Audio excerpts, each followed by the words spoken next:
Hi guys, welcome back to our channel How Logical. Today in this video I'm going to show you how to download or install BusyKid app in your device. To do so, follow some simple steps with me. BusyKid is an app designed to help families teach kids about financial responsibility through allowance, saving, spending and even investing. Now moving on to the video, first of all go to your Play Store or App Store. Then search BusyKid. There you can see BusyKid. Tap on it. Then press install. It might take a while to install the app depending upon your internet speed.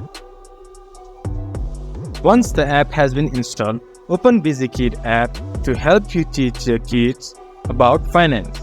This much for today's video. If you guys find our video helpful, please leave a like and comment. And do not forget to subscribe our channel and hit the bell icon. I'll see you guys again in our next video. Thank you.